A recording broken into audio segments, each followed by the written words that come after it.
moyoti ka sura Furqan fi yoga e bakkatuji mawnuɗi huɓɓiniɗi ɗi neɗɗanke wawata wadde.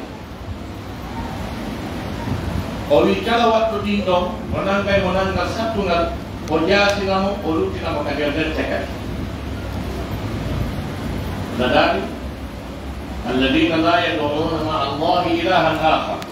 ولا يقتلون النفس التي حرم الله إلا بالحق ولا يزنون ومن يفعل ذلك يلقى أثاما يضاعف له العذاب يوم القيامة ويخلد فيه مهانا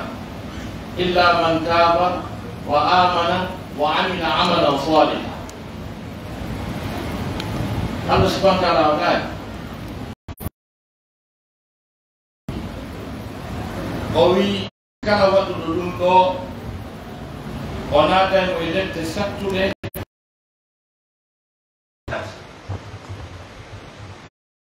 ɓen ɗon o wattitay golleji maɓɓe bonɗini o wattaki moƴƴi wa kana allahu ghafuran rahima kanko ko ɗum kanko ko ghafuran ko rahiman kadi ghafuran on ko yaafakol bakkatuji ɗin rahiman ko wattugolde moƴƴi kadi ko heewi kon ko arata e qur'ana kon fof tawa ko rahiman haray moƴƴere nden ko laakal ko si woni rahman wonata ka adna ka kono rahiman o fof ko heewi kon ko programme laakal. Allah dali wa bashiri lmuminina bi anna lahum min allahi fadlan kabira e aya go wa kana bilmuminina rahima. ko ɗum waɗi musidɓe julɓe tedduɓe wafiru dambi qabili tawbi shadidul iqab jaɓoɓo duuɓuɓe bimana sattuɗo lette kono noon rettawol yaajuɗo dokkal jomiraɗo okkugol yaajuɗo dokkal kanko balɗe seni. ko ɗum waɗi kanko bajjo seni ɗo ko moƴƴiɗo e tageeko makko mum mo fof mam ko ɗum waɗi fir'auna anno ɓayno nangodiri annabi Moussa a yewtugol fi o mawɗum wonɗe haalde ɗo ko mawɗum fi gandal no amir dawa o moƴƴiri noon neɗɗo si woni daañi noddanowo Allah subahanahu wa taala mo haani janngugol o muta e nder gandal ngal kadi leydi naatto on ɗum o janngata. ko ɗum waɗi annabi Moussa alayhi salam ɓawo nangodiri e firawna engage no discussion hakkunde maɓɓe ɓawo yi fama balul quruni l'ula ɓay adoyoɓe hewtuɗon taw ko question goto landi anna Moussa jaabi question on o tawi kanko e oɗo so ɓe continue o wirtoto joni o itti yewtere nden hakkude maɓɓe kamɓe ɗiɗo o naɓɓoyi e feƴƴunoɓe neewi qala koma rabbukuma ya Moussa kon woni jooma mon onon ɗiɗo Moussa konngol gotol annan Moussa wowi firawna tawi ɗum ɗon no luggi o wata dartade qala rabbuna alladi a'ta kulla shay'in khalqahu thumma hada. on aya ala ko acci o wi ko jooma amen ko on tagguɗo kala hunde o fewnide kadi on kalimatu hada fewnugol nde ɗon wona wiigol ko fewnugol faade e diina kan tun ko fewnugol hunde nden ko o tagi kon fof faade ko nde wawirta wuurirde sabu mum kon tindini ne kade yaha nde ɗaɓɓa ko kade heɓata ɗon no nde wuurirta non ko hombo tindini booboti hunkum ka muynirteɗo ñande ko rima ko hande ko yara ka noppi ma ka kine ko ɓay hay Allah subhanahu wa taala tindini ɗum programme on fof rabbuna alladi a'ta kulla shay'in khalqahu thumma hada o tawi on jawabu ɗon no dolni si ɓe naɓi tum o yanay joni o itti discussion on hakkude maɓɓe o naɓɓoyiɓe ka tigi tigi on ka feƴƴunoɓe neewi qala fama balul quruni l'ula joni noon a wi'i wonnema kala mo jokkaali ɗum ko wonɗa wolde ɗo o naatay yidi maynoɓe noon neɗɗi ado an a arde a neleede ko honno fi ɓen ɗon ndaade kadi jawabu annabajo allah o kadi tawi kadi ɓe wata tolude ɗon kadi qala ilmuha inda rabbi fi kitabin la yadillu rabbi wala yansa o wi ilmuha alhau taudu ila alqurur par ce que jammu on si tawi ko piiji ɗin wontay ɗum jambu damir on sansa ƴetta damir mo annas siko piiji ɗin siko yimɓe ɓen damir on sansata wawa wiide hada rajulu hadani rajulani haulai rijal kono sa wi hada qalamum hadani qalamani ko wiyata ko hadihi aglamu par ce que ko asia ko piiji ko ɗum waɗi si ha on joƴƴi qurun on qala ilmuha ay ilmu hadihi alqurun alhaau taudu ila alqurun qala ilmuha gandal ɗen gire ɗe landiɗa fimu inda rabbi no ka jooma so darino ɗon tun firawna wiyayno honto kono sampaki o wi fi kitabi so darin ɗon kadi firawna wiya noon ɗum ɗum neeɓigoy ba joni hara allah yejjitino la yadillu rabbi wala yansa min jooma an goɗɗum majje damo yejjitata kadi ka ɗum ari registra ɗon wawata sottude ɗon jon noon on aya ɗon rabbuna alladi ata kulle cheyin halqahu tumma hada no mofti dennanangal programme tagge fu mum fof no ngel gasata wuurirde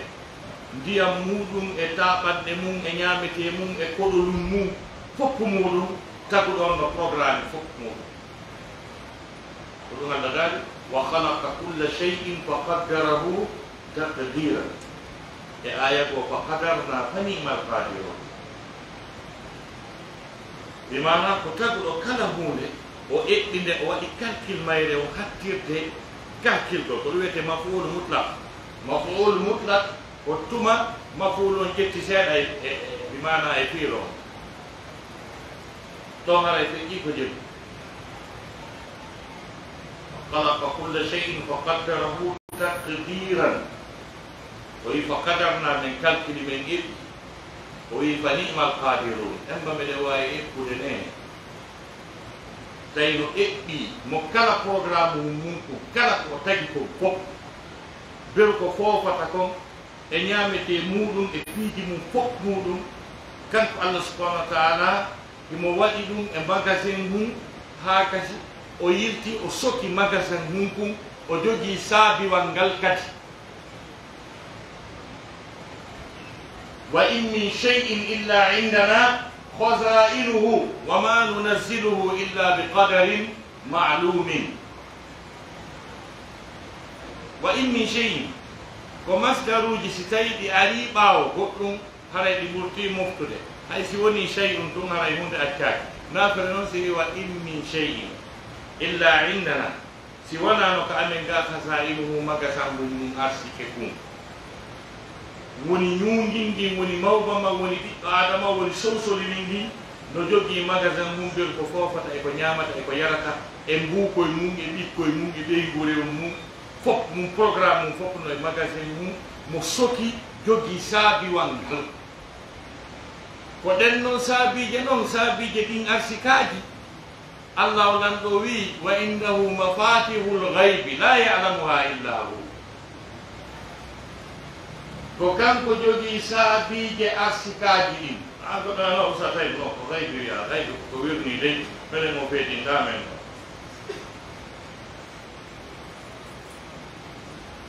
allah ko daari ko mafatihul gaybi saabije mbirnan nan ɓay kalimatu gaybu ko wirni kedde sikka ko kala ko woni gaybu ka ɓurana woni ko wirni ko ɗum waɗi mawdum e mon ko fi gandal gandal ngal ko laruri karmu koye ko ma jange si moƴƴay ko ma jange si teddete ko ma jange si diina faamete si jangaka haray koye sama kala wona wana kada kalimatul ghaibi ka qur'ana woni ko wirni si allah lan don dali qul la ya'lamu man fi samawati wal ard al ghaiba illa allah ka suratul naml donc kalimatul ghaibi on ko wirni donc ko wirni problème ko sala alladhina yu'minuna bil ghaibi ko wirni problème ko sala jonno si allah lan do wi ko woni ka kammuli kon fof e ko woni ka leydi kon fof hay hunde anda ko wirni si wana kanko si o wi non e aya ko alimul ghaibi fala yudhiru ala ghaibihi ahadan illa man irtada min rasulin ko kanko woni ko andi ko wirni ko o hunkitan tan birndam makko ɗan si wana mo o yiɗi bima'ana wunkitangol ngol ko wirni ko hollamo ɗulle kadi ko immorde e nela wala yuzhiru ala ghaibihi o wirni tanta birnam makko ɗan hay e gooto illa man irtada si wana mo o wela min rasulin immorde e nela on gaybu ɗon na ko wirni kamo kay on gaybu ɗon ko wahay o ko on gaybu ɗon o ya gaybu ka suratul takwir woni kilo gooto وما هو على الغيب بضنين ونعلم رسول وهي كيف ماكو فاني تو ساي كو جويكو دونك كلمه غيب دون ko fanda ko wahay on na fi nela no ande hay parce que Allah wi ata o sudata ko wirni ko wasi mo andi ko wirni ko no ton ka wi ani hore makko anda ko wirni kanko nela do tigi ta ko aya qur'an law kuntu a'lamu al-ghaiba hara mi anduno ko wirni ko aya on aya do wonni wanda ko wirni konno aya go wiirta o suudata ko wirni haraka ko wirni konda ko wahay on ko tippi e makko ko on wahay don ari ka suratul jinni on ghaibu don sede mudon ka suratul jinni sen gaynti ka aya on illa man irtada min rasulin fa innahu yasluku min bayni yadayhi wa min khalfihi on fani rasada allah subhanahu wa ta'ala o dali si o jonnimo ko wirni ko wahayon hakasi o waɗa gardiñeji malaikaji wondi yeeso e wondi ɓaawo ko ayna fiwata cheytane wippo wahayon ko tippi e makko fihon ɗum liyalama an qad ablahu risalati rabbi ko fi yo andu wondema ber ko ari e maɓɓe kon ɓe yettinno wippaka hari gardiñe no ayni wata wippi liyalama an qad ablahu risalati rabbi wa ahata bima ladayhim himo huɓindi ko woni ka maɓɓe ko mberu wahay ko jonni ɓe ko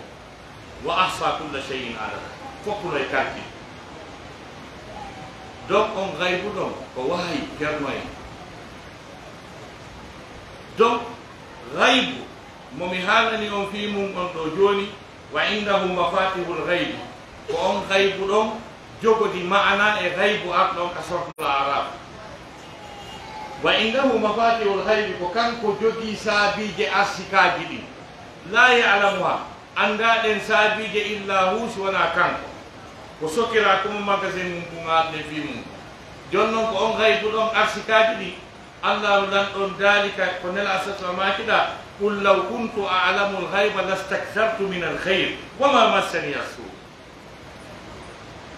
o wi si tawno miɗo anduno ka kellal e euro e dollar e rewɓe labaɓe e sortie d'ici e jaahu e teddungal e peewal e aljanna o wi ni moɓayno ɗum ko yonata nde kawanda ka ɗum woni ga donc ko ɗum ɗon woni ɗum ɗon ko ɗum waɗi musidɓe julɓe tedduɓe kanko bajjo seniiɗo o ko ni o moƴƴori e tageefu makko mum fof kala mo kalkilani ko yonata joni ko ɗum ko wasi aya koy walakinna allaha du fadlin ala alamin ko jomiraɗo ɓural e moƴƴagol e tageefu mum ko fof makko musidɓe julɓe tedduɓe eɗe yewta fi gandal ɗum ko wonɗen bin fuɗɗi wolde haa ɗo ko gandal eɗe yewta no fingal gandal ɗo gandal ngal koko ɓuri mawnude e ko ɓuri teddude kala ko annduɗon ko foppu no teddire aduna o laakara o kala ko annduɗon ko fof no wiye ɓantal no wiye polgal no wiye neweene no wiye développement no wiye malegol nene mum e baaba mum ko wiyete gandal ko ɗuyɗi mi limti ɗo fof heɓota ko e nder majjere polgal développement bien-être wawata ko heɓade e nder majjere ko gandal fu wawi addude yimɓe ɓen ɗon malegol aduna o laakara o ko gandal teddungal aduna o laakara o ko gandal si a heɓi gandal a teddi faalaɗo yo yiɗe faalaɗo yo acce ɗon faalaɗo yo teddine faalaɗo yo acce ɗon ta teddine kono ko a tedduɗo wona an koko woni e ma kon teddi ko waɗi noon Allah subhanahu wa taala no mawnini fi gandal hino teddini fi gandal kon woni gandal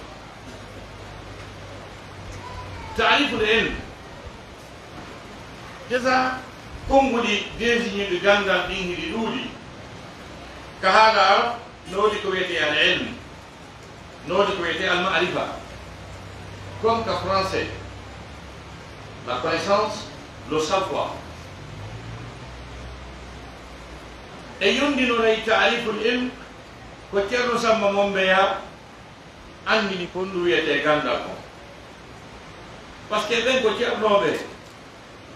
kohoɓe tedduɓe jomiraɓe gandal ceerno men goto ƴettuno deftere maɓɓe addinde Azhar Sharif yoɓe satunde ɓay kalmo koɓe Azhar ɓe daari deftere men ɓe inni ko adi ko fof e yewta e halde fottane hunde wotere ceerno ɗo wi honɗum wondema nde deftere ɗo na ɓaɗey to windine ko arabu ko ɗon adorkoɗen taw on inni ko soliraɓe windine ɓe Fuuta tan Samba Mombeya ɓemɗe maaji ko wiyete gandal o hewtitagol majjere mum o yiitugol majjere mum wiyete gandal ɓe maaki miɗo ƴawa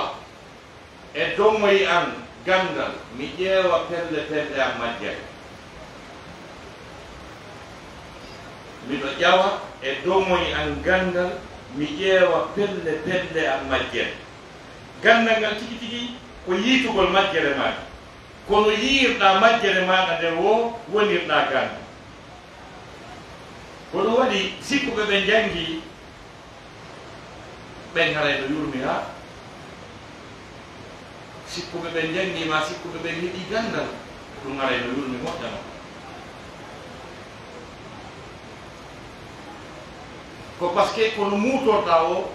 wallahi none o haalana kono waɗi jannguɓe ɓen tigi ɓe towntaki hay seeɗa par ce que ɓe yii ko wiyete gandal an sa memi gokkunni feeta sa memi noon ko yonata a hulay joni par ce que a taway na ko gaynta fimum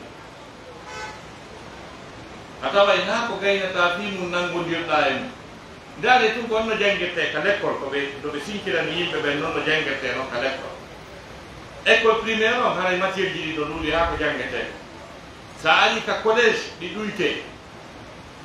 par ce que ndaarete tawe ko nanngodirɗa e mum kon si nun ɗuyta ka yaltoyta sa ari ka collége matiére ji ɗi ɗuyte sa ari ka lycée ɗi ɗuyte kadi sa naati ka université kala ko jiiɓidirnoɗa kon fof leyga ha ka université yaha noon nder ɗon tawa ɗum no sendita ɗon sa memuno ko wiyete chimie yaha toon ɓe holle faculté de science ɓenna chimie no jangge ɗo physique no jangge ɗo yaha ka faculté de médecine tawa chimie kadi no nder ton physique no nder ton biologie no nder ton jon noon anndi premiére année ha ka bac ɗum ɗon fof hari ɗa moɓidiriɗa jiiɓidirde ɓenno noon ɗo fiyo wodu ɗum famuɗa seeɗa a ndaaray ko jiiɓidirɗa ko fof ƴetta gotum hammira sengo woto ɗon kadi sa yeehi par exemple ka faculté de droit ɓay ko ɗon mi ɓuri andirde ko ɗon mi yaari première année on muɓɓidiro matière ji boyi hara noon ɗi ɗuytama koye ɓaawo to deuxième année on ɗinno ka ɗuyte ɓeyna tronco men première année deuxième année ha troisième année ɗo haray wonɓe ka faculté des droit ɓen fof ɓe jangga e matière ji ɗin fof no ɓe ari ɓe hammira ka spécialisation woɓɓe yaroya droit public woɓɓe yara droit civil onno kan droit privé ɓene ko droit public me yaaro yaha ɗon ha kañum kadi nangodira ɗon e matière ji ɗuyte ha sakkitoroyoɗa seeɗani sa gayni o seeɗani ɗon on seeɗani ko heeɓi ɗon dara tawa kadi si tawi a anday ko wiye hande kadi a wawa landede fi ɗum ɗon kadi ko ɗuyte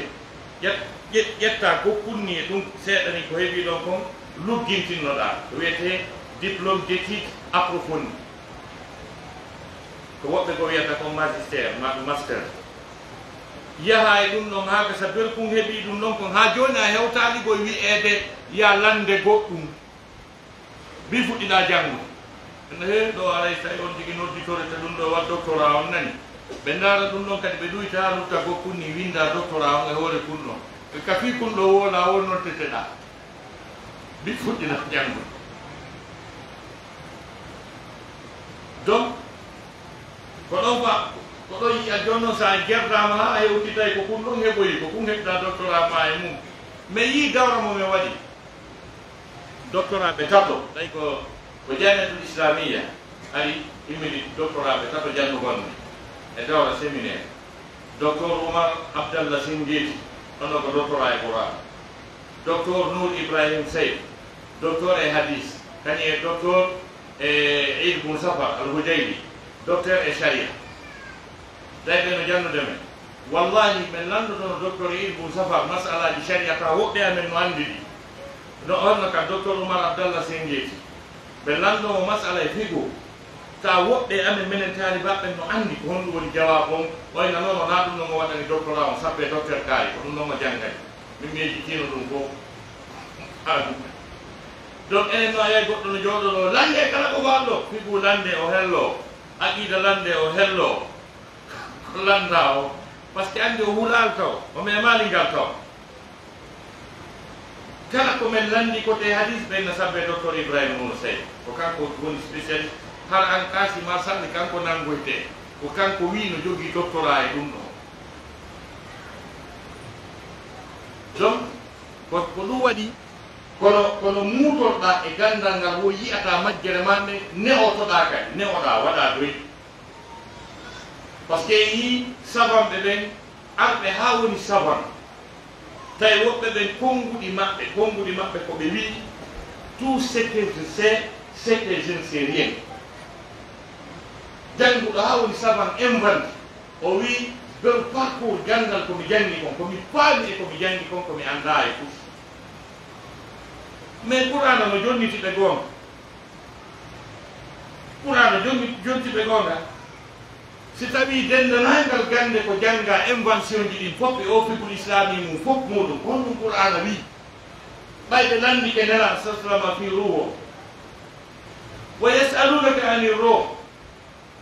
qul irruhu min amri rabbi wa ma utitum min al ilmi illa qalilan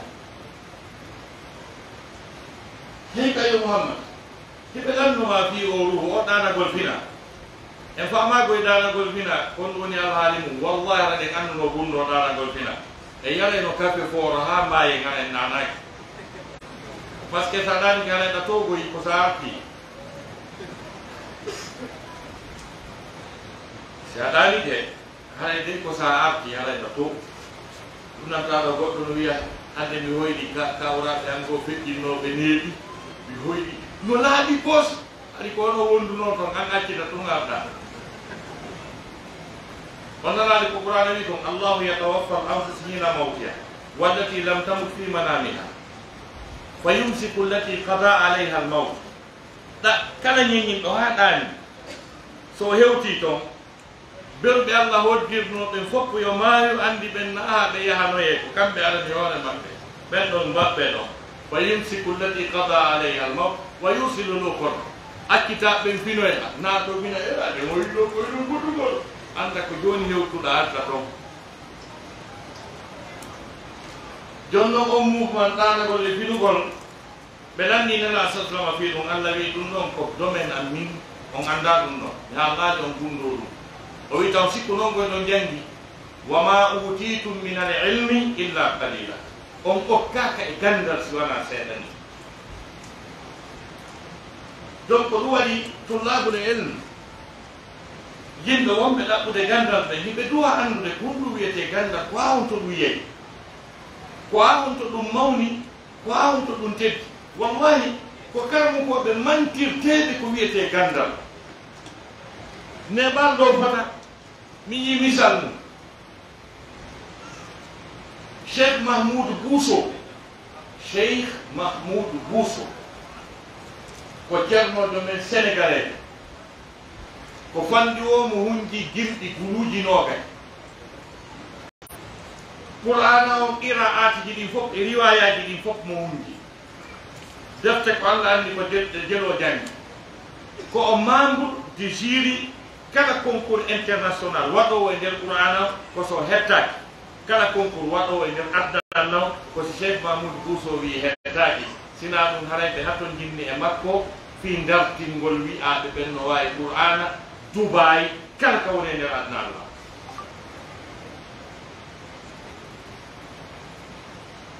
mi yehi ɗo ɗen Europe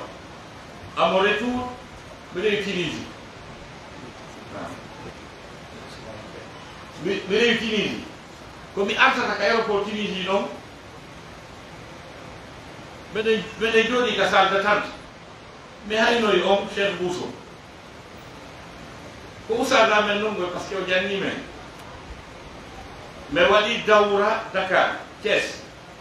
a dawra iqlimia li takwini du'at walla imma on ɗon ko séminaire mono forma noddanoɓe allah ɓen e almamiɓe men e nder Afrique de l'Ouest fof ka kala yimɓe seeɗaɓe suɓa e nder Afrique de l'Ouest adda ɗon fiyo jande allah subahana taala tawni men e ɓen cheikh mahmoud bousso o jeerno e ceernoɓe amen wonɓe ɓe jannude ɗo donc almahad mahadul ihsan li takwin muallimi alquran l'institut international de la formation des formateurs en sciences coraniques wonɗo e ley alhayya alalamia li tahfid alquran alkarim ɓe bureau mum ñano woni jidda ɓen no udditi duuɗe qur'ana e nder adna allah fof ɓe finance de kay duuɗal aranal adangal udditeɗe nden waɗa kadi ko men woni premiére promotion jannuɗo ko cheikh mahmoudou bousso immina Dakar ari dartini men taw premiére condition sa janggay ɗon ɓe dartinde taw qur'an taw ganda sina humji taw si naata janngugol ɗum taw ɗum ɗo woni bisimillahi rahmani rahim ɗum taw hina ari janngugol taw so ya dartine taw qur'an si naata ɗo donc hayya on ko fonctionnaire do hayya kala ko wiya programme e nder qur'ana e nder adna law cheikh mahmoudou bousso no invita ka salle d'attente Tunisie mi yi cheikh on no jooɗi no fonti deftere mi haalani ɓe mi wondi ɓen min sinam fayi ko cheikh mahmoudou bousso wonda min inni ɓe ngari tawra wonde suka men goo kadi suka hundiɗo qur'an hundi riwayaji ɗin jangi médecine ha gayni o woni médecin chef e laftade ɓurɗo mawnude on e nder bisawo ɗo wonde on andi ko min e ceernoɗo kadi wondi ɓanni honɗo moussage mi inni cheikh mahmoudou bousso kanko wonɗa o usage o yettatola ko ndingayi woni on min ni bellet ko kanko min immi min ngari min yuurimo tawi kanko tigi o sa min tawi min na wonna komi wonno tanzanie te qur'an wawi ɓe wolde ɗino min ni cheikh na ɗum ɗon ko honɗum wonɗon fontande deftere ha jooni o jali ha on ɓani si gontal deftere ɗi programme ji alqur'ana e nder adna allah fof kono ɗum mi gerdata ɗum ɓe sikki miɗo jangi mi janga kono min na ɗum ɗo ngandinimi ko ɓay min ƴewi ko avion wallahi mi wi on kamin fokkituno ko avion ha min hewti Dakar so gayni ndeɗa mo fontude ndeɗa so gayni ndeɗa mo fontude ndeɗa donc ko haalal gonɗon wondema ko yangudu be mumben e gandangal ko kambe tigi andi ko hondu woni gal ko hondum be manki be anda be hebaade e hunde tamabe jokka parce que be naati e ko hekkibe mawdu gondu gandangal e teddugol fi maggal yoni en ko tawi Allah subhanahu wa ta'ala tagudo kamul di gedde leyde de geddi himo sipitori gandangal si tagudo sipitori goddum a hebi sifatum non teddugal no woni dum Allah subhanahu wa ta'ala qad farada Allah lakum tahillata aymanikum wallahu mawlakum wa huwa al-alimul hakim al-alim wal hakim sipitori ke gan al-alim ko gan al-hakim ko gan sipitori ga kono wadi si Allah subhanahu wa ta'ala dani qad farada Allah lakum tahillata aymanikum wallahu mawlakum no mari mana parce que ko patron men ngi problème patron men Muhammad Rasulullah sallallahu alaihi wasallam hebi problème ko dum ko ande ton ko sajjitata yimbe men e problème di mabbe din ko bindi nela sallallahu hebi problème mo na o didi ko no gerrata o wondir goddum tay ko wondiri ko marsata o wondir wonnama o yottota ko horɓe makko ɓen hande kadi tawi wona ko o duwa na programme makko noon ko ɗo si Allah daali ya ayyuha nabiyu lima tuharrimu ma ahalla Allahu lak hey ko ayu annabajo o ko honɗum hanminanɗa hunde daganindema ko an harminta ko an daginta ka ko min Allah andi patron o heɓi probléme tawi noon patron o wi aali tum memata wondir kadi tawi noon ko wondiri kon na ko marsata na kanko harminta o rendidu e goto e hoɓɓe makko ɓe ndeygol makko ɗi gandi ɓe daranimo ka ndiyan hewdanta wuppowo e awa yarike men nela wuppanoɓe men ɓen e minen ɗo fof min yonarima ɓe wowli ha nela sasama wi mi memitata ɗum aduna o wondiri Allah acci ha o wondiroy ko goynuma ya wino hakmi ko an harminta no gasa wiyen tigi jom ko ɓaynelaɗo tagwa on no ɗuuɗi ɓe waɗi ɗum qur'an o wina tagwa dey ko tabitani mardata aswajiɓe ko ɗaɓɓugol fiyo ɗeygoli maɗa ɗi belto sa wii a memitataɓe hande kadi on haɓitata hande kadi jon noon e hino ma o memita par ce que Allah wimo o memay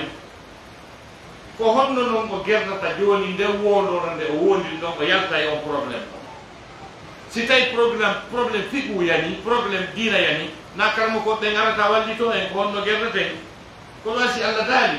qad farada Allahu lakum tahillata aymanikum Allah nan ɗon farli e dow moɗon ko dajjintinta wondoje mon ɗe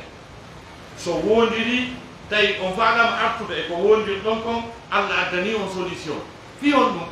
wallahu mawlaku ko Allah lan ɗo woni jiɗo heɓtiɗo fi moɗon on heɓtiɗo fi mon on ko Allah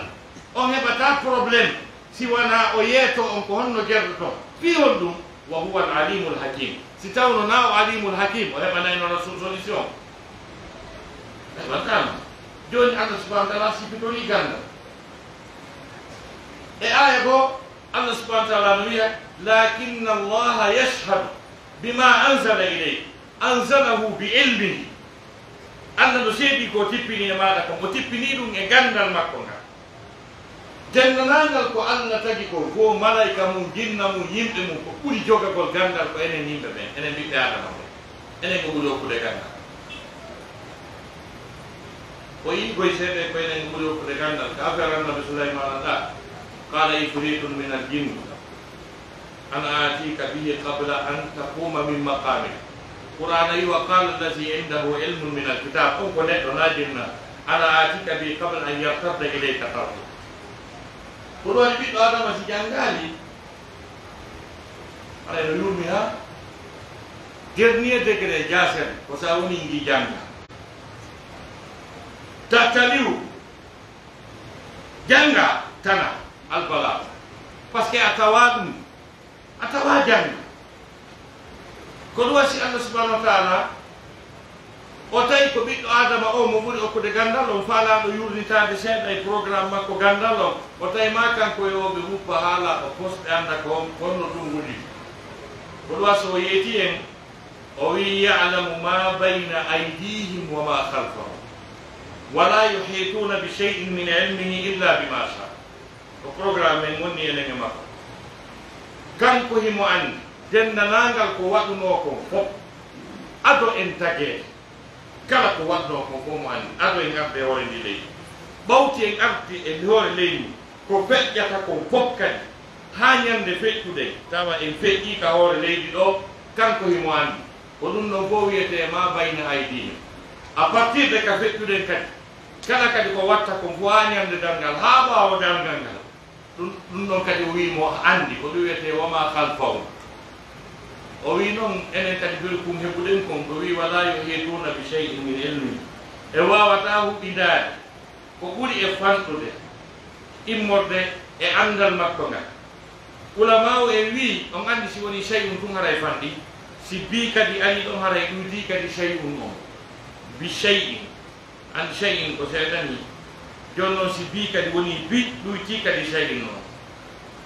o inni kanko mo andi ko anduɗen kon fof mo andi piiji ado en arde mo andi kadi mo andi o wi amma kanko ko andi kon e wawata huɓidade ko ɓuri e fanɗude e gandal makko ngal si wona beru ko yiɗi en andu kon enen o koye gore e gandal jonno ɗum ɗo ko sifa mo kanko bajjo seniɗo o sifitori hoore makko fi ganda jonno ko ɗum si mi wi si ɓiɗɗo adama on ala droit majjere ko par ce que ben meɗen adama baaben men par ce que tawi koɗo tappaɗo ɓerde mum andi komi hommo minen komin lasili ɗi lasili awa si lasili yagal ma ngal woɓiti adama aray fa lasili awa joni ben maɗa adama kañum jannuno malayka janni malayka ben maɗa jannuno malayka si tawi baabe ma adama janni malayka a anda tattaliw fuso anda haray ko an andi ko par ce que Allah subhanahu wa ta'ala nde moɓuno kala ko wiyete malayka fof o inni miɗo faala andude ka leydi ɗo ko laamu ɗo dirisa ɗo wa id qala rabbuka lil malaikati inni jailun fil ardi khalifa malayka ɓen nawli tawi ko kamɓe faalano wonde ɗo qalu atajalu fiha man yufsidu fiha wa yasfiku dima wa nahnu nusabbihu bihamdika wa nuqaddisu lak Allah tari ini fono masude normal hiɗa rewede ala ka sirkanede bone waɗade adday ɗo ko bonna programme o andi Allah wooli malayka wooli ɓay malayka kañum no andi valeur gandal du Allah wi tum qala inni a'lamu ma la ta'lamu miɗo andi ko ganda malayka woltuno goɗɗum ko majjiyankeru tagaɗo wiyata miɗo andi ko mi andanda ɗum ko affaire ma noon na sa fala gandal ma ɓuura e balama Allah wi tum miɗo andi ko ganda tum ɓe heeƴi par ce que ɓe andi ɓe naati ɗo men gandal ko ma on tigi heƴa mo ɓurima gandal ko ya heƴi iwtira ɓawa makko famodiro heɓa seeɗa ko nara e wakkima na ongoro yande kadi Allah dani min miɗo andi ko on anda si tawi ko gonga mo wooday e ɓe bonnoɓe ka leydi ɗo warindira rufidira ƴiƴam min miɗo andi wooday e maɓɓe kadi moƴƴuɓe on anda ɗum ɗo min miɗo andi ɗum ka ko ɓiɓɓe adama ɓen fof boni jon noon Allah tawi ma wonana ɓe stratégie si adama tippo ɗo e hoore jam fewta ko andirton hakkude jawdi nin e laamu mum e gandal ngal ko gandal ngal ɓuuri Allah no wawno wiide bon wiyande mi nomi adama fi programme arsitéji ɗi fof ma ɗum awa mi waɗi adama président lanɗo kono o waɗi mo gando o allama adama al asma'a kullaha o annini adama inde ɗe fof o weɓitani inde ɗe malayka ɓe o wi yeteran kon ɗo ɗi piiji wiyete ndaare ɗo ko gandal suwata kon si goɗɗo heɓay gandal ko adorta taw ko reconnaissugol majjere makko nden taw o ƴetta mawninkinnaare o wallina to malayka ko jangi kon fof koɓe teddi ka Allah kon fof ɓayɓe andano ɗum ɗo wiyete konɗuɓe qalu subhanaka la ilma lana illa ma allamtana senade wodanima yo jooma min ala gandal sina ngal jannuɗa men ngal hani a jannani men ɗum ɗo ɗum no tindini kadi wondema goɗɗo heɓata gandal o janngani a heɓay ceerno ma o karmakojo ma o kalata joɗɗa finoɗa ɗo ande noon en heɓaali albagaw ɓurɓiniɗo ɓuri jeeron Ukraine ha hewti ko sukaaɓe sodata defte janngana hoore mum soodi nde ɗo deftere aqida moƴƴere ndi taɓe ala moɓe jooɗoɓe tekko yeeso mum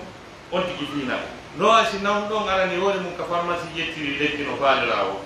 ɗo sika ɗum ko jam noon donc ɓe wi ɗum yilti Allah subahanahu wa taala wi yo adama yeetoɓe ko honno piji ɗi wiyete ɓay adama haalaniɓe tawi hande kadi ɓe anndi adama wonti kama ko maɓɓe programme mum heƴi joni noon ko on ɗo woni bimana soro maɗa ben maɗa ko on ɗon jannuɗo malayika an hay husanda mawnugol gandal e teddugal maggal koko tawi kon dendanangal annabaɓe ɓe fof maɓɓe Allah subahana taala janniɓe ndane nde qur'ana fi Allah andi toon ko gandal ngal woni saabiwal moƴƴereji ɗin fof pellete ala ko mawni ka dina ha hewti tawhid ka ko tawhid ala ko ɓuri tawhid en ala ko mawni ɓuri dewal ngal kono dewe ko woni qur'ana kon fof simoje 114 ayeje buluje hisbe 50 jusu 50 deftere nden kawa ɗe ayeje buluji ɗo fof aya addiɗo tippade e nelaɗo on ko jam o wala ɗon fi tawhid yaha iqra bismi rabbika alladi halaq ko andi toon gandal ngal hay kusuwata ngaran place de sina ɗum hay nela sa sallama dennanangal jikkuji moƴƴi ɗin fof hay mo jogii o sujjanade sana ɓuuro hay gaw waten o yawaki mawɗo o piyaɗi payko kala jikkuji ɓurɗi labbeji ɗin fof nela sa sallama ɗo jogino kala jogiiɗo keyewu no hulani ɗum ko kanko halfinta o wiya Muhammadul Amin adonere kono ɗi jikkuji moƴƴi ɗi o jogii ɗo fof ɗo ɗasi karama koɓe goo wi ɗe ayje ɗa ka suratu nur allahu nuru samawati wal ard ko Allah wi ko nurun ala nur yakadu zaytuha yudi'u walaw lam tamsashu nur nurun ala nuri ɓe wi bimana nebbam mun ɗan hino ɓatto ka huɓɓa hay si tawi yiite gen memani ko ɗum woni ɗum e maana jikkuji moƴƴi ɗin fof nela sasama heɓi ɗi fof o heɓi ado wahayon a pewode wahayo yakadu zaytuha yudi'u walaw lam tamsashu nar nurun ala nur Muhammadu ko nur ko ari kon kañum kadi ko nur nurun ala nur yahdi llahu li nurihi man yasha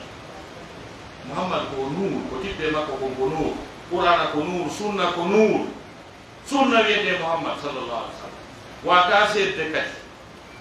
kono hoore ɗum ɗo fof nelaɗo famay no dongal ɓe seeno e nden fammere hawnide hulɓinide ɓe wona balɗe 10 jonte hara ɓe toon ta ɓe rewde Allah subhanahu wa taala ɓe sujjanal sana mum julɓe Allah ɓay Jibril ari tawi ɗon nelaɗo wanno Jibril wiya Allah weltani kema ɓay a sujjanani sana mum Allah weltani kema ɓay a yawaki mawɓe ɓen Allah weltani kema ɓay a ñamali kalifu Allah weltani kema ko wonɗa arde rewamo ɗo kon c'est à dire ko metti Jibril ko tawi ko Muhammad no rewde Allah o ala gandal ko tawi Muhammad rasulullah sallallahu alaihi wasallam hino rewde Allah jangali tawi ɗum welani Jibril ko ɗum ko adori taw ko wi iqra jangu mi janga mi anda komi janga ɓay o wii o janga himo rewde Jibril tawi ɗum ɗo nani sertete o nangi nelaɗo ɓiƴi mo haw sikko mayewne ini min waya jango mi anda komi janga o ɓiƴi mo ɗin mum kadi o inni jango inni mi anda komi janga kamo koye ɗum kadi koy ko numɗal noon malayka ɓiƴe deux fois wiya a janga siko woɓɓe men ɓe tappay koye gorona goro billo teni wiya dayno Jibrilu wiya andi ko ɗum ɓiɗa ɓiƴete tammum maya ɗon kono o numɗi o tafiti ka won mi janga hande ɓuy no sandi wiɗo kon mi janga wiɗo ɓen ganda probléme o pour que ma wi janga a anda jango ɓen ka woni ko ɗo asika feeti ñande goo mi yino Cheikh Abdoul Majid Zindani ino waɗande bayana ko andi ko sika on ɗo waɗande bayana ko janggoɓe ka université ji ɓay ko sifa groupe Boumba Sey Ibn Usaymini woni waɗande bayana tawi mo janggo tawi mawdu on ko manhatul iman fil Qur'anil Karim wonɓe alam ari sa yi ɓen ɓatti ko janggi kammo koye wi a janga ɓuttinana tagore nen fi Allah ɗum no yaaji o yaaji wata jangude ɗo deftere wottude ɓen mbaɗuna o fof mustahil wata wonde elaɗo menteni janga oyni gonga wa iqra bismi rabbika alladi khalaq khalaqa al insana min alaq iqra wa rabbuka al akram allazi allama bil qalam allama al insana ma lam ya'lam dare ɗum ɗo fof ko fi ganda waji tippagol ko iqra bismi rabbika alladi khalaq wallahi o aya ɗo miɗo wawi mo waɗude haa ko université ji jani ni hara ko université ji jani na université o toskoy ko ñolmo ñalama hoy koy wona 2 sorte tan hara miɗo développe de o aya hara ko o aya ko par ce que iqra bismi rabbika alladi khalaq hino mofti kala ko jangete kala gandal angal aduna ɗo matière ji ɗi fof mathématique physique chimie histoire géographie anthropologie géologie kala ko jangete ko fof mino nder on semaɗe ayete ko par ce que ko wiya ko iqra jang ko fiiɗo amr c'est un impératif ko wiya yo jange kon kadi sappaka ko wiyata ko ya jang magandi ko jangata iqra jang wiyo bisimillahi janga ko wiyete iqra bismi rabbika alladi khalaq jango inde jomaɗa on taguɗo khalaqa al insana taguɗo neɗɗanke min alaqin immorde e heɗɗere ƴiiƴam iqra jang wa rabbuka al akram ɓay ko jomama ɓuuri mawnude alladi allama bil qalam on jannuɗo karagol ma jannirɗo karagol allama al insana andi ɗo neɗɗanke ma lam yalam ko anda ɗo ko wiyaɗa ya janngu ɗo kon article on ko article indéfini lis au nom de ton Seigneur ce qui est à lire ici ce qui est lisible et indéterminé tu es libre de choisir n'importe quelle option n'importe quelle discipline scientifique à étudier Dieu dit tout simplement lis jàng iqra bismi rabbika alladi khalaq janngo inde joomma on taguɗo jonno on halaga mo yoton ɗon ko tagge fugungu foppu makko c'est-à-dire c'est l'univers dans son ensemble les reliefs les océans atmosphère kala ko Allah tagi ko fof ko champ d'action on non koye nder ɗum ɗo wiyata ya jang sa naati ɗon géographie ɗo ɗon planète je ɗen no ɗon géologie on no ɗon pimaje ɗen no ɗon e nder halaga on iqra bismi rabbika alladi khalaq khalaqal insana ene hara insan on na e nder halaga on jeeya ka insan on tawa kay ko Allah tagi ko pourquoi insan o sappayayo khalaqal insana taguɗo neɗɗanke min alaqin immorte heɓɓere ɗiɗa matière ji jangeteɗi ɗi goɗɗi e majji fuɗɗama poncede parce que c'est à dire khalaqal insana c'est lui qui a créé l'homme d'un caillot du sang min alaq ça parle de la conception biologique de l'être humain dans une étape de sa conception on faami no Allah tagiri ɓiɗɗo adama on noon iwi ka toɓɓere maniu noon ha yewti ka alagi ɗon ɗum ko matière goo ko biologie e nder biologie on kañum kadi ko matière goo e nder biologie ko wiyete embryologie ilmul ajinna on faami donc ilmul ajinna on embryologie ɗon on matière ɗon no woodi ko Allah yewti fi makko kanko tigi kalima on tigi e suura goo huwa a'lamu bikum id ansha'akum min al ard wa id antum ajinnatun fi butuni ummahatikum fala tuzakku anfusakum huwa a'lamu biman ittaqa donc mi haɗani o hara ko université jam mi ara e matière ji ɗi fof ka kala mi adda fi muɗum mi adda kadi aya corresponduɗo siko mathématique mi adda aya corresponduɗo e mathématique siko géologie mi adda aya corresponduɗo e géologie ɓay ala hay couche matière scientifique wona ɗo jangede e nden université ji adda Allah mo tawata fi makko ala ka nder Qur'an Allah daali wa nazzalna alayka alkitaba tibyanan li kulli shay lutti sa yi sa yaali ko beru non niveau umma kum famata qura beddi ko openo kale mango no ya do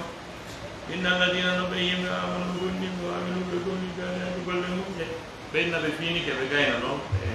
ko ha do ngata ender mayre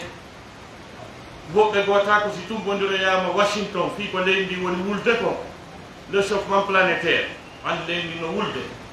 ta ko ɗon ɓen ceernoɓe naɓete ɗo kamɓe kadi ɓe yeeto ɓe wowlira alqouran on probléme ɗi ɓenno probléme on taw ko woni wulnude leydi koko wiyete pollution ko wiyete pollution ko leɗɗe ɗen soppa sunna canɗi ɗin ɓeeɓi usine ji ɗin waɗa ko ɗum Allah wino law wala tufsidu fil ardi bada islahiha terte leydi tranquille taw soppu leɗɗe taw ɗuman joni noon on pollution ɗon ɗen sofi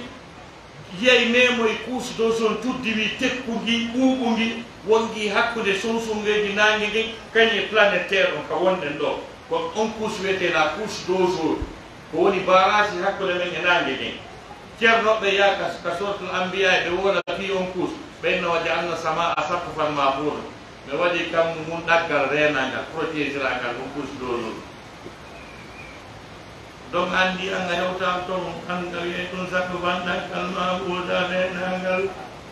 on ɗaggal yiɗaka sakko ande ko nduwoni ɗum angal luwalnogal ka tafsir ko ha ɗon harɗa o ganni baya cheikh mouhamadou mutawalli Ash'arawi windi deftum gokkunni mujizatul Qur'an o firi ayeje seeɗa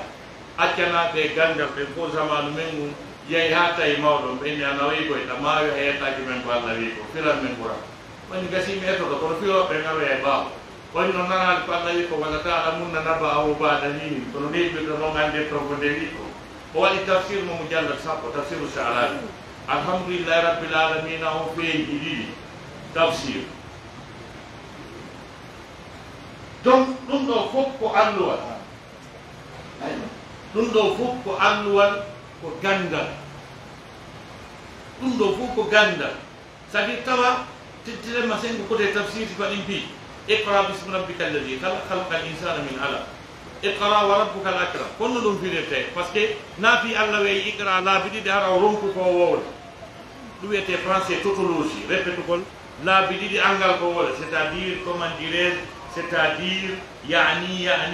yaw janngoya seeɗa yani on ɗuɗɗi ɗum faami donc kono wiwgol makko ɗo wondema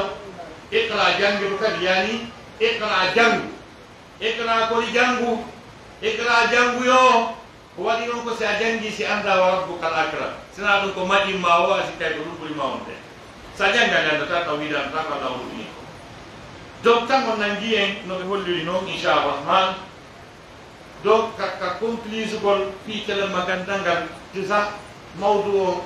wallahi ko départ makko ni e naatede no jeel makko e seɗali mo kono tan on nanndi en joni no ko duwaɗen famude ko ko wondema diina men ka wawata sellude e ɓaawo gandanga aduna men o marsata o ɓutta o deeƴa si en janngani Allah no fodi en newede e ɓuttu e teddungal ka aduna ɗo kono ko gandangal addata en ɗon Allah no wi yen naatu ka leydi ƴetten kala kanŋe e jaman ko woni toon kala recherche ɗi wondi ka kamɓuɗi fof ƴetten kono wiye wata hendade ɗum sen janngade ya machara al jinni wal ins in istata'tum an tanfudu min aqtari samawati wal ard fanfudu o wi la tanfuduna illa bi sultan so janngani so yeyi so yimɓe no fubbaɗe ɗo maaya fiyagol Europe ma États-Unis ko gandal ɓe golliri ɓe golliri gandal ngal ɓe waɗi métro ji ɓe waɗi usine ji ɓe remiri gandal ɓe ñaami haa ɓe yaari par exemple les États-Unis d'Amérique ko 3% e population o remi ɓe ñammini 77%. ɓe okkori woɓɓe goo ɓe mari kadi réserve lagino 75% e population maɓɓe o remi ɓe ronki ñamminde 25%. kamɓe tigi ɓe ñamali ko ɓe remi ko par ce que sa remi a ñaami wiyama kerimaji marsi ko sa ñaami ɗon a holti ɗon a ñawdike ɗon a heeɓi ɗon o towa kono ɓe rema yaaka so ɓenna ndungu ngun jooɗike faa ko remen saku maaro ɓe to remiri gandal ɓeeɗa remiri wakkilare yangal beeɗa voilà ba yaari ka portoɓe yiyon iwi ɗo fayda o quartier ɗo fof gesa ta ko porto gotum no haɓɓidade nokka nder machine mum toon no remude ɗum ɗo fof ya hoɗo fof no ya kile ko yona 50 hectares ɓe alta mo kala mayino ta fus zéro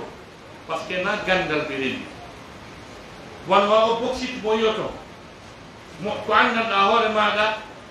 joom mum e yeeyita toon on 50 dollars sooduɓe anndu fi mum ɓe ƴetta on toon waɗa pradoje tati yeeya gotal sortidi din 100 000 dollars ɓeyɗo ɗiɗo ko hombo gañi donc e fam wondema sen jankali koye adna men on ko 0,50 walla fodeni ko fomasata ko ɗo noon debuyete ko adda ɗo kala ñeñi ɗo ha to e lakara tawi jangga andi ɗo jannguɗa jangga ƴawa avion jannguɗa jangga a poɓɓay fintoru anda no ɗum moƴƴinira sa ñeñinoye ha a taw wi allah lakara tawi a jangga déjà taw ko a foroɗo allah andatima alaka systéme lakara ko ɓeɗo allah reconise shahida allahu annahu la ilaha illa huwa wal malaikatu wa ulul ilmi ko kanko e malaika e jo gandame ko lutti ko ngaraka systéme ɗo hewtiri no raflede andaka fi mum ko foroɗo faami donc ko ŋaccakke tan on nangi en en darnoto a fewnde weltanike jama ko assalamu aleykum wa rahmatullahi taala wa barakatuh الله رب العالمين والصلاة والسلام على رسول الكريم السلام عليكم ورحمة الله أري ما يعلم الأسال مصيبة كله لأن الوودي يوم عندي كانوا على مفهوم كي مفهوم من الوقت السيرة هذا فوتو بوكو عندي بيجوتي لو إذا كتام من تعديداتي وده بيجو جاني لو أري مفهوم من بيان الأسال ونوع على يتي الله سبحانه وتعالى خلق الإنسان وعلمه البيان يتي الله تقوليه أنني أنت الواو والوون والفينينا على إنجارني بشرو من بدعوته وبتفضله في ميدان الإسلام ومن نفير الجنة بجانبه لنظر على بينهم كتاب اليوم وما أوتيت من العلم إلا قليل وحكم موقع كجنة سناسيرني ولكجرنا ada yang menjadi kebetulan lelah benda berjalan. Ada ibu hondi sedang ilmuwan di belo tahu ilmuwan di belo waktu anda ada ilmuwan di anda kau nak lagi. Ada ilah mudah yang bukan ilmuwan di ada belo pemadu sas memakai ba. Ada bukan aku belo be jangan de an Allah fu tapi yiru tu beya le foto beya kena fu be wala dahawa. Jangan lupa nak kata belum nak kata sering itu kan gunung ni jangan lupa gunung hari dan kita poti netoro Allah ya Allah nafir kubeyo tempo gunung hari widen pero saya nama peu jamia mental wal khairiyah uniko elvitibe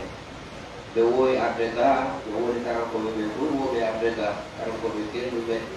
wono abde o jamia mo ne yewde fimo tigi o be nafa yimbe ben ta ukol jamia o baraji na bi pus fiyo be ar te nani nae ko alla family be ara yi weldan ke kan wo be sabo be wala yugo boy mo be jonti take kala wari da wadi ara sabo ko no ara siro yauti ara yi wide be ro be wala ni bayanaji sedaji no hetti kadi boy ko way ko be duwa wadde ko duwa ko kala hande ni hande ko masjid rahama barako di wo wonde e wano jango e jula e juma masjid ko wiete semisel masjid ali ibn abi talib ka jamiyat al khairiyya ko ne julde do ko do be julna tan jango juma ko teddu gale men kala fala do yawde jento si tawi juma ngasi be wadana e bayana kadi goto ko wiete Benzerville jurde de pumbe be ɗum koye 16 o ko jango ɗum noon haray ko arti taw ɓe kuɓaɗon taw kontigol programme ji ɗi ha mi haalna ko fiyol ɗum eɗen jonidirde juuɗe eɗen jonidirde juuɗe kala ko arde fiyol ɗum ko fiyen heɓo ko wallidore to woɗi bayanaji yewte o wonande waɗede haral ka yaas hara koye julde ɗuwe fiji ɗin fonɗo e waɗe si ɗo yawti haray meɗen fonta juuɗe amen e mon min wiya en yen jonidir juuɗe ko wallitoren fiyo dawa iɗon andi dawa on ino landi ko wiyete ko wiyete utta matériel dawa on ino jeeya ko wallito dawa on ko jawdi hande l'islam o haala ɗum pibliyeede labine moƴƴine haa labe ɗum ino wela woɓɓe goo haɓɓindaare hande heɓere ɓe labini ko kaati ko ko hanmi kon e ɓe notama enen no labine ko moƴƴi ko koɗo waɗno cureede labine ko enen kadi ko haɗi cuuɗen ɗum labine laare se heɓat ɓeyditotoɓe men haɗay ko ɗum woni sabu o ɗen وما تقدموا لأنفسكم من خير تجدوه إن الله هو خير وأعظم أجرا علي من الدور يومي يمو يأخذ رنجون فتقوى الله سبحانه وتعالى يو نيونا نيمو ويوبي من نيمو سيدي جونة يو من سبب يبدو في سبيل الله وبينه يمو ونما قدروا وبينه يمو جابوا yang Allah jono responsable pe dare wade menya fi sabilillah yo ne landale hay solna be kayasi be woy wadde ko kelbi si dai be joni ri jode be jona responsable be fo wade ko won dara ide fo ki haraka région di donc ono sibe ko be sambe doro ha ganyo ha jokoi ha vavwa ha kwete jigulo ha to ɓen to fof no noddi ɓe ngo fof no anto jini ko wiyete wallitongol ɗum noon an kadi ƴettoɗa ngel ma tawe e ko gollitira on wal islamia par ce que si tawi yan kadi a ƴettiɗo siko 10 000 siko 5 000 no mari ɗawo siko 1000 francs siko 500 a ƴetti ɗum woni manoddalu allah noon hara yan kadi ɗa mari moƴƴere mande eko waɗɗa kon haray ko ɗaɓɓingolan yo jeɗe waɗira kala ko watta waɗa laysi jonna aray ko ɗum woni ko waɗe wadde kala ko watta ino sella kadi kon tigi andiyano mawɓe mumɓe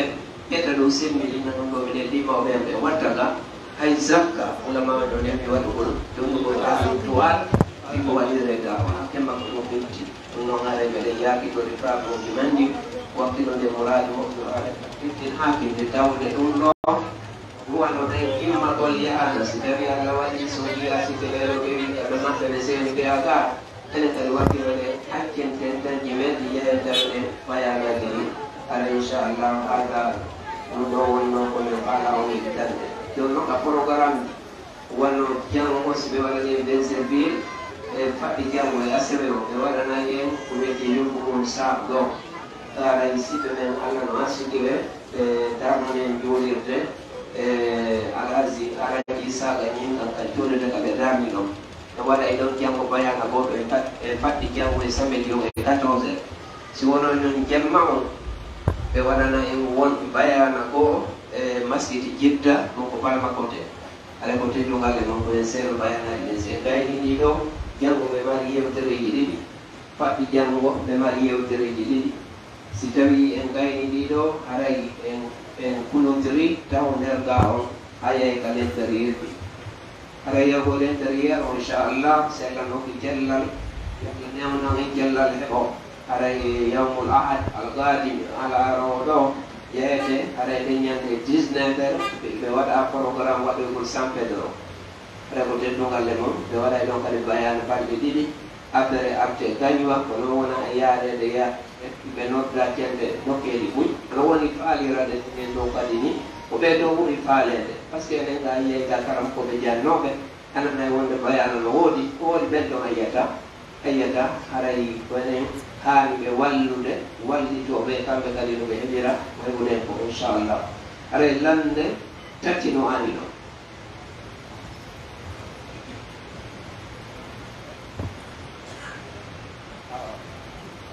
haray lambe tati no ari ɗo landal aranal ngal haray ko oɗo wi'i wondema woto woni ñawore neɗɗo mo andalɗa hoorema oɗo ko nodditiɗo a sunnayankoɓe sa yiɗimo inna oɗo ko sunnayanti ko juɗɗo tamama kono siɗɗo makko fottema kin assalamu aleykum wa rahmatullah kono hande nden on salamu ɗon ko hiwrago yimɓe aljanna yimɓe julɓe ɓe ko allah waɗani o fanga put fami noon an haali kono woni ñawore ɗo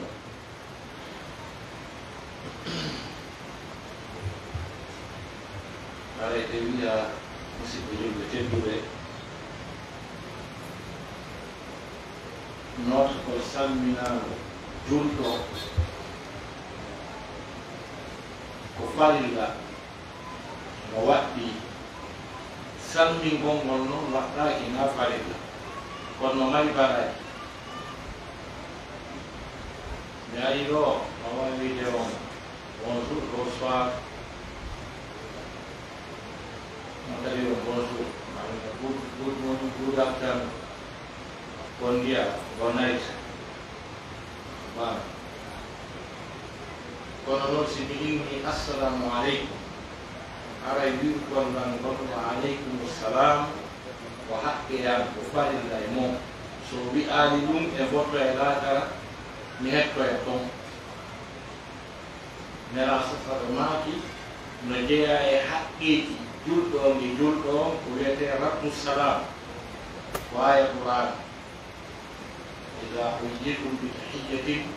wa ayyu bi ahsani minha si on salminirama salminago rutte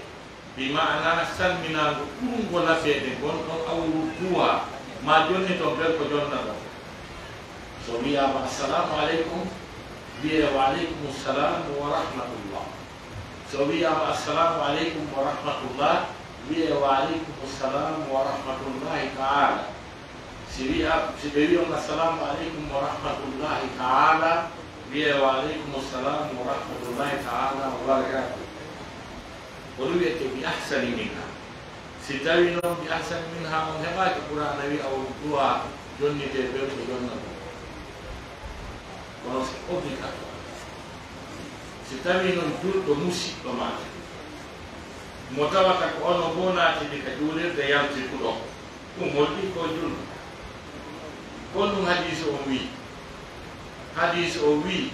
si ɓe ko an ko nela sutama nenno moal ɗum jaɓal yaman o wi yaw jokkodira e maɓɓe haɓi ɗon ha ɓe seeɗo rewte ko wona sonaa ɓe ñimna julde nde ɓe itta zakka o ɓe howra lewru suman ɓe haji si tawi ɓe waɗi ɗum ɗon haray hande kadi ɓe woni julɓe wata probléme wondat ɗo e hadisi ko asamu minni dima'o wa amwal ƴiƴam maɓɓe ɗan e jawɗe maɓɓe ɗen haray hande kadi daɗi memataki ko ɗum tugale l'islamu ɗen jowi mo waɗide mo mari haqqiji ka l'islam mo mari haqqiji ka l'islam gogo on mo mari haqqe salmitede so salmini himo mari haqqe juulegol so maayi mo mari haqqe surregol ka berɗe julɓe ɓe ɓen yimɓe ɓe tawata ɓe ɓeeɗo saɗoto salmitade salminago mum ene ɓen kaka berɗe kaka chrétien ɓe ɓen surrete kaka ka berɗe julɓe ɓe ɓen koɓe julɓe non yaahi salmito amma ko luttoy kon nder ton ko fiɓuɗa ko wondema aqida makko o selma ko o ñolɗo ɗum daroyde laaɗal wiɗa aqida yo wattane hakkille ɗi ɓen ɗon programme ɗi ɓenɗin no haani ni yoɓe janngu yoɓe ɓakko ceernoɓe ɓe jannga kono probléme ɗuɗɗo mawnude on déjà ko ɓe gandal ngal ƴettete e junngo mum ɓen woni ɓe ɓattata ko ɓe rentina yimɓe ɓen kadi ɓattagol ɓen ɗon kadi no wuɗɗini ha donc hare ɓen ɗon ɓe yaadi e haqqeji jama on aynani waɗu jawa question goto ƴetten on ɗuɗɗo ha na fuɗɗi ha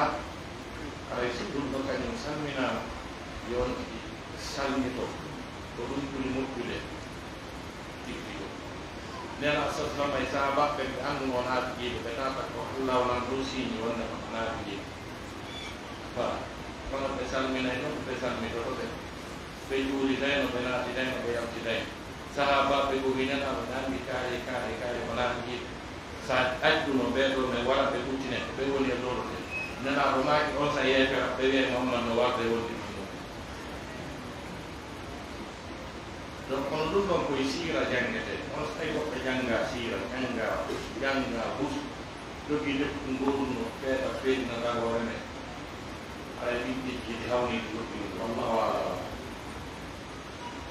Rabbil alamin ara yewetani kebe ara lamma ila bangal ko sunnajo woni ko lan afwa ko gorko landi o wiki mo lanno si o si mo yewtido de mo makko ko ɓuri fante ko fanti debbo winna si mettima accita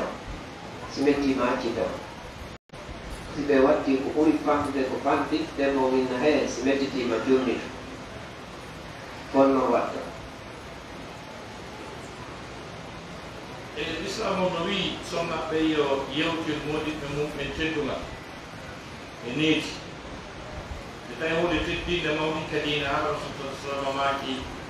tawno haɗa ɓe yamirayno goɗɗo yo sukkam bani adama ɓe yamirayno sonnaji yo sukkam moɗi ɗum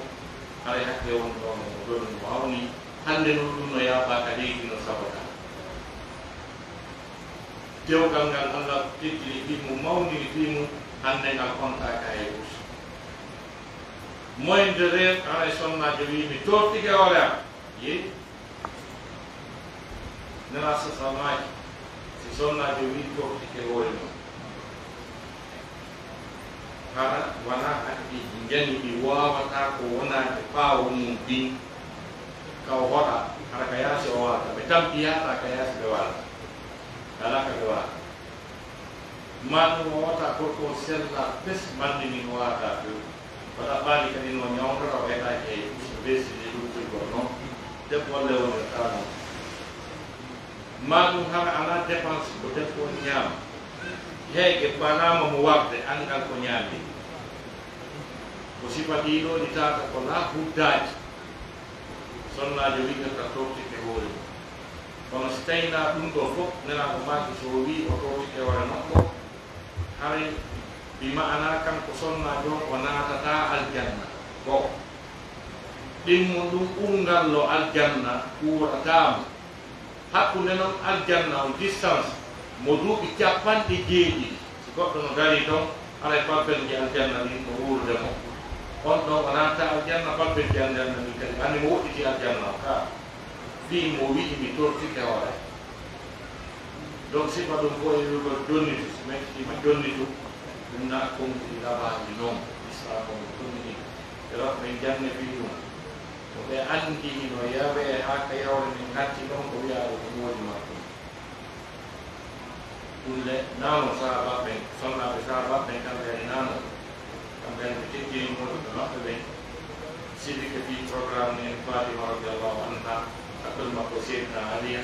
ɓayɓe yewti yeeso seydna aliya ngon changi ɓeydu maɓɓe andi wonno enere yeeso moodi an ngon changi ɓe seytini o wangi seydna aliya laaɓe sappo e tati wangande kala mantore ha seydna aliya jeni nene fatima dogi yeyka nelaɗo wi nelaɗo hande probléme wanno ka amen to o wi wonɗum o wi hakkunade moodi am o seytinana wo waɗɗa on ɗum noon ɓiɗɗama o inni ɓe jaanimo laaɓe sappo e tati mante o inno jalno inni wo fatima lano yinma sabu si o jalano jahanno wifete no naati ba wifa tawi ko haala simple ni ɗum kadi na ɗum o waru amri buni luuti o mantani ɓeygu makko fatima wi a gorko ma yima tawi mo falno wiide a gorko ko wari o tawa e ɓaali ka manto moodi voilà donc ɗum seyta mbiya yeeso mo sansiki tan ko ɓerdum ɗo woni wanga gollaaɓe sappo e tati andi ɗum no sette ko to yahata jokke ndaaro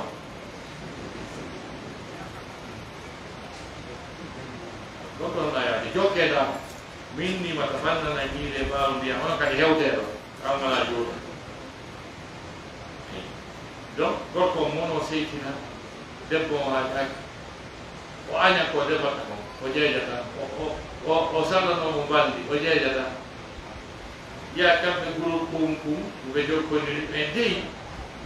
ɓoyi ɓe taƴila waɗima e ono accuɗon ha ñande dalgal dari mimoɓe jukkintaɓe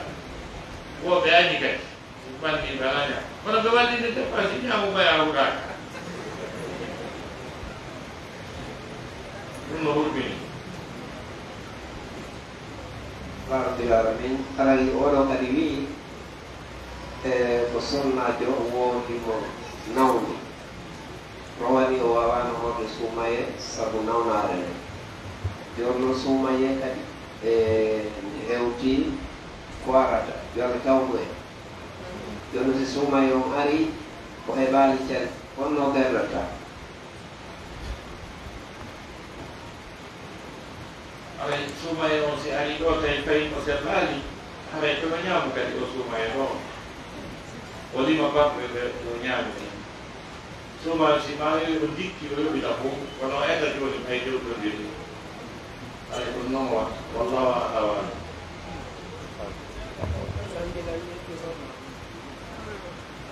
nam haray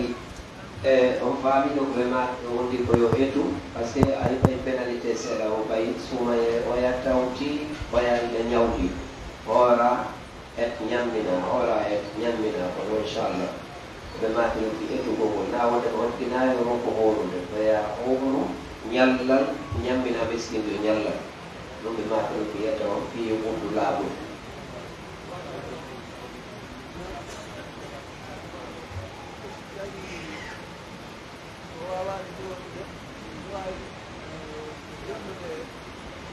nam haray ɓeɗo kadi landi woɓe no neli ɓe wondema goɗɗo oɗo ko haanuɗo etude sabu nawnugol makko majjogol makko nawnare nde sellata joni noon o faalama e etude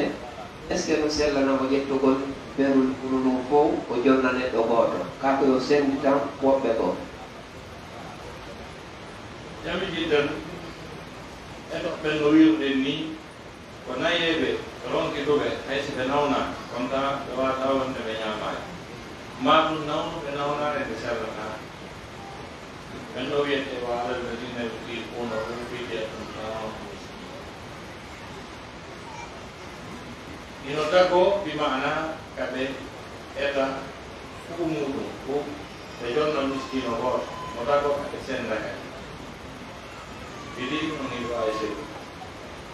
etugol ngol kañum kadi ka ko muɗon nden dew onti etata ɓiɓɓarɗe nayyi mbaɗi muɗon men dew ɓiɓɓarɗe nayyi muɗon dew ɓiɓɓarɗe nayyi tawi kon ñallal kala wawi tawi ɗuɗore men ni kalmo goto men ɓe wi haray ɗo mi randu micro mi weltanike jama moƴƴa mi weltanike ceernoɓe men kalmo goto men wonɓe ɗi leydi Côte d'Ivoire wonɓe jannude yimɓe ɓen kaaɗo diina wonɓe noddude faate kaaɗo diina ka totta o jama on araytano heewi dañan nen ko sonnatɓen ɗa heewu no ha tawi ɓe heƴataka nder pour tawi kadi ɓe fof maɓɓe ɓe ƴetti gonti l'islam o noon l'islam o wiino ndin gurendi ɗo ko ɗum ko woni ko mo waɗi ɗo hijab waɗi hijab on haray ko weltane ko yo ɗowani kalmokoɓe jannuɓe ɓeeɗo ɓe tindini muuɗiɓe maɓɓe ɓen haa ɓe ƴettiniɗo jonti e onon ɓe sukaaɓe on ɓe nootade ɓeeɗo tumbodire wallahi o weltanama o duwanama haray no wirden noon ko adorte ka diina ko janngugol ko janngugol ngol adorte ko ɗum watte sooɓe ɗum aya wi fa'lam annahu la ilaha illallah wastagfir li dambika wa lil muminin ko ɗum waɗi si imam Bukhari addi ka deftere makko baabu al ilmu qabla al qawli wal amal kanna kala no jeeya e ko ɓuy ko jonni daraja muulanaɗo jannguɓe ɓen piiji ɗiɗi ñande damgal goɗɗo golle mum kalkinete ha timma o jonne biye tike wonno yo yaw o naata ka aljanna o ara ha ka dambugal aljanna malaika ɓe yawto fokkita wayna ka aljanna mum yaade ɓe nawto tike ma biye ma wayna hino ɗo ɓe ndaata ɓenno wi ko gon an gon a malama a naatay ka aljanna kono yahu ɗaɓɓitanoyame ustasijo ma kala kojo ma jannuɗo mawɗo ha annduɗa ko honɗum gasata wonde ha wowɗa haɗo aratama ɗo sa janngani o yalta o ɗaɓɓita ustas makko ha oya o adda o yino malaikaɓe ko waɗo malaikaɓe ɓe wiya daro heƴa ɓe udditana karam ko makko dambugal ngal o naata ɓe inna an kadi naatumo kanko waɗa ko mannaɗo e jonno sa dari ke ñande damgal oɗa yehi ɓeyni ya ɗaɓɓitoye oɗa yehi ko jelo ɗaɓɓitoye ma ko jelo jannuɗa goto e ɓen naata moodi haray usani ɓe wakkile ley joddi hakka noon no mbaɗi mana goɗɗo munde to sirona usan koye par ce que goɗɗo nduɗa to ga kono ko on ɗi muño noon wakkilo nden tampere ko janna joddi mumini no mawni ka allah subhanahu wa taala kañum e aya mo allah taala o yarfai alladina amanu minkum alladina oɗo ilma darajat o an ɗoɗomi mana on aya o si natoyama ka aljanna ha gasi malaikaɓe ara natuɓe ɓe ka aljanna ɓe sélectionna ɗon ɓurɓe gandiɗuɓe e ɓen ɗon ɓe naɓa ɓe aljanna ɓurɗo laɓede on ɓe yaha wonoya ɗon kadi janggo mum malaikaɓe go ara ɗon ndaara e ɓen ɗon ɓurɓe jogagol gandal ɓe ƴetta ɓe naɓa ɓe aljanna ɓurɗo dowru ɓen ɗon kadi yaha malaikaɓe go artoya kadi tawa ɓen ɗon kadi sélectionna ɓen ɗon ɓurɓe jogagol gandal ɓen ɗon ɓen jaɓunaɓe ko noon ƴawnirte ha sakkitiɓe ɓen kamɓe addete ɗon ɓe waɗaniɓe tawa hino annabi ibrahima hino rasul hino annabi yusufu kamɓe woni ɗon mbaɗi